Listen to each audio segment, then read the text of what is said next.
لك ايه؟ نوم وحمى وبتاع وعايز اخش جوه. يلا قبض عليها محمد يقول لك مسمومه.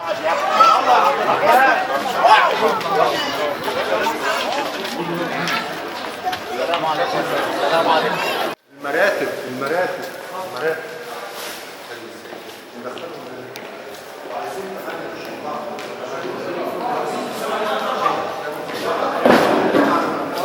السلام عليكم.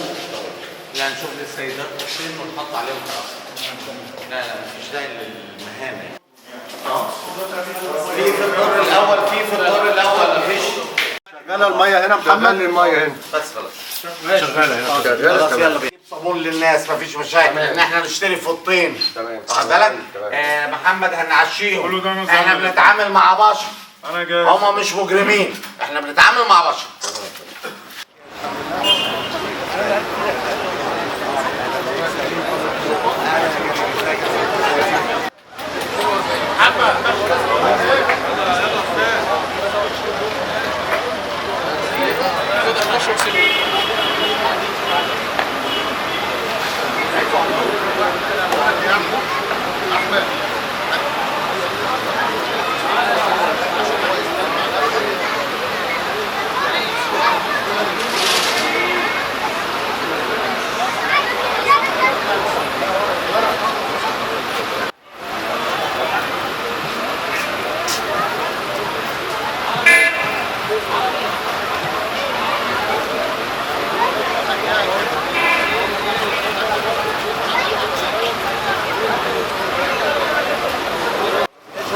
وسط المفتاح اللي وراه كده عادي العيال الصغيره.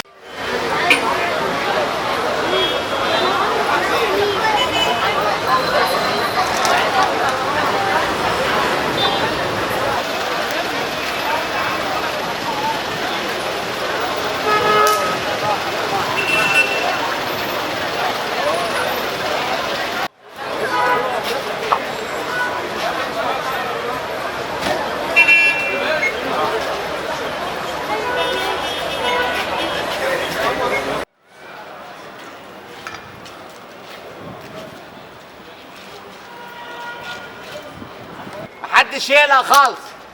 في غلطة انتوا عملتوها مش بنتحاسب عليها، بتنتهي هنا. بننتهي ان ولادنا المصريين هيرجعوا لمكانهم. ولادنا العرب سواء من السودان سواء من العراق سواء من سوريا بيتم فرزهم، واحنا عندنا كمان إغاثة اللاجئين موجودة في اسكندرية. لو هيعرفوا يدبروا لكم فلوس، لو هيعرفوا يدبروا لكم إقامة، أنا بتكلم للعرب، هنتفق معاهم بحيث ان الإقامة نفسها تبقى بتحتوي عنوان. بس احنا بنبقى محتاجين عنوان في افطار وعشاء وغدا. طول ما انتوا حضراتكم غلطتوا في حاجه، لكن على المستوى الانساني انتوا ضيوفنا، على المستوى الاخلاقي انتوا ضيوفنا، على المستوى الدوله فالسودانيين والعراقيين والسوريين وبالتاكيد المصريين خلاص ضيوفنا، ما بنحاسبش على الغلطه. وهدي لاخوكي كمان يلا. هاتوا الاكل لو كده. يلا هاتوا الاكل عشان ترفعوا على الولاد.